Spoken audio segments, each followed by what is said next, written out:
মানে ওই ঘন্টাখানেক আগে একটা প্রচণ্ড শব্দ হয়েছে। তখন আমরা সব এখানে যারা ব্যবসায়ীরা, যারা মানুষ, যারা মেম্বার, আমরা শুনিয়ে সব দৌড়ে আইছি। আইয়া দেখছি একটা বোলেরো গাড়ি মিজোরাম নাম্বারের প্রচণ্ড জোরে আইয়া টেনিস ক্লাবের গেটের ড্রেনের মধ্যে আইয়া ধাক্কা মারছে।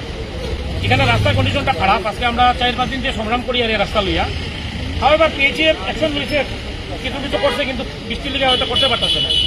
কিন্তু মানে আজকে যে দুর্ঘটনাটা হয়েছে এটা খুবই মানে অশনি সংকেত আজকে রাস্তার লিগে। আজকে ওই গাড়িয়ে সদরঘাট থেকে 9টা মানুষ মারিয়ে আইছে, কনজিকিউটিভলি স্পিডে চালাই গেছে গাড়িটা, এবং রাস্তার দিকে মানুষ জাপ মারি নালার মধ্যে পড়ছে, উড়িয়ে উড়িয়ে বাঁচতে গিয়া। তার গাড়ির ভিতরে তার অত বড় ক্ষমতা, একটা আউটস্ট্রিটের গাড়ি, তার ভিতরে 18টা-20টা মদের বোতল, তার গাড়ির মধ্যে আপত্তিজনক সামগ্রী গাড়ির মধ্যে, অতটুক তার ক্ষমতা কেমন নয়, এবং এই ইনটক্সিকেটেড অবস্থায় শহরের ভিতরে দিকে একটা এরকম পাবলিক গ্যাদারিং এর ভিতরে কেমনে ঢুকতে পারলো গিয়া? আমার এটা সবচেয়ে বড় বিজি টাউনের ভিতরে দিকে।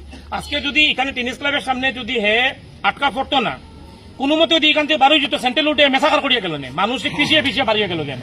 আজকে থ্যাংক গড যে আজকে টেনিস ক্লাবের সামনে মানুষের হাল্লা শুনিয়া মানুষে তারে ভাগাই আনছে, এখানে ইয়া গর্তের মধ্যে পড়ি।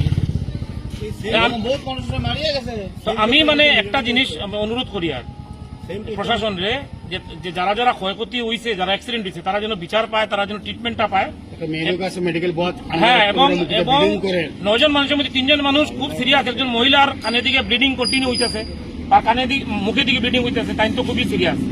আশা করি তাই মানে ভালো ট্রিটমেন্ট পাইবা, অ্যাটেনশন পাইবা। আর আমরা এই পয়েন্টের রাস্তা এটা ডিসির পয়েন্টের সামনে এই জায়গাটা যাতে অবিলম্বে ঠিক করে দেওয়া হয়।